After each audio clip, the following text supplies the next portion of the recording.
ఈ ప్రభుత్వానికి వార్నింగ్ ఇచ్చాం. ఏమన్నంటే కాళేశ్వరం వంక పెడుతున్నారు. మరి మీరు వచ్చి 3 సంవత్సరాలు అవుతాను. బోనాల పండుగ జోర్దార్గా చేయాలని ఆలోచన చేస్తున్నారా? అయితే కిసాన్ ఫ్యాషన్ మాల్ లా అద్రిపోయే ఆఫర్లున్నాయి. జోర్దార్గా షాపింగ్ చేయండి.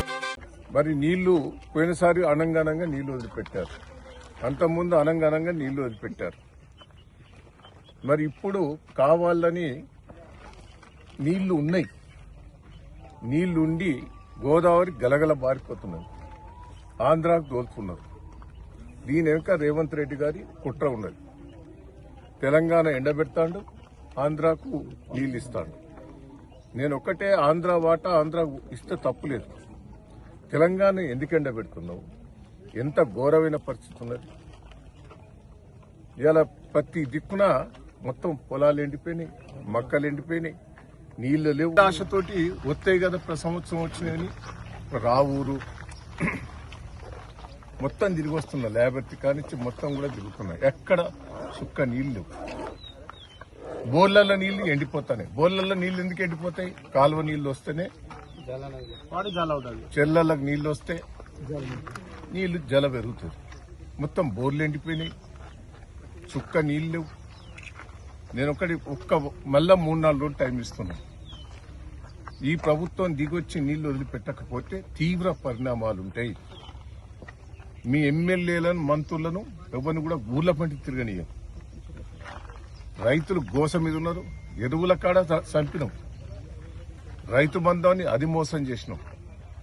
రైతు బీమా, రైతు చచ్చిపోతే ఒక్కరిని కూడా ఇప్పుడు 14వ తారీఖు నాడు ఇన్సూరెన్స్ చేయాలి. డేట్ అయిపోయింది. అంటే రైతు చనిపోతే కూడా పైసలు వచ్చే పరిస్థితి లేదు. అంటే అన్ని కూడా కళ్యాణ లక్ష్యం పొంది పెట్టాం. అది కోర్టుల కేసు ఎత్తి అయిపో. ఒక లాయర్ పోయి పిటిషన్ ఇస్తే 3 నెలల బట్టి నడుస్తుంది. పిటిషన్ దాఖలా చేసినా కళ్యాణ లక్ష్యం వచ్చేది. కళ్యాణ లక్ష్యం బంద్ అయింది. కేసీఆర్ కిట్టు బంద్ అయింది. యూరియా బస్తాలు దొరుకుతలేవు. రైతులను ఎందుకు గోస పెడుతున్నావు? కరెంటు గోస. మోటార్లు గాలిపోతాయి, స్టార్టర్లు గాలిపోతాయి, ట్రాన్స్ఫారాలు గాలిపోతాయి. ఎవరు పట్టించుకున్న దిక్కు కూడా లేదు. ఇవాళ ఇంకా విమర్శిస్తారు సిగ్గు లేకుండా. ఏమని విమర్శిస్తావు? కేసీఆర్ కుటుంబం పరిపాలన. నువ్వేందయ్యా? రేవంత్ రెడ్డి గారు, మీ అన్నదమ్ములు, నీ కుటుంబం అంతా దోసుక తింటారు. అది సిగ్గులేదా నీకు? బయట ఎవరున్నారు? ఏమన్నంటే నెహ్రూ కుటుంబాన్ని తెచ్చిన ఉంటాం. మరి కేసీఆర్ తెలంగాణ తెచ్చారు.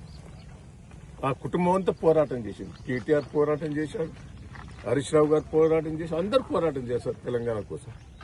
మరి ఇలా ఇందిరాగాంధీ కుటుంబం, రాహుల్ గాంధీ, సోనియా గాంధీ, ఎంతమంది, ప్రియాంక గాంధీ, వీళ్ళందరూ మరి ఎందుకు వెళ్తారు? అందరు పదవులు వచ్చినాయి. సిగ్గు లేకుండా మాట్లాడుతున్నావు. ఎట్లా పడితే అట్లా మాట్లాడుతున్నావు. దయచేసి నీ తెలంగాణ గౌరవించు. నువ్వు తెలంగాణకు సరే, నువ్వు తిడితే రైతులనే కాపాడు.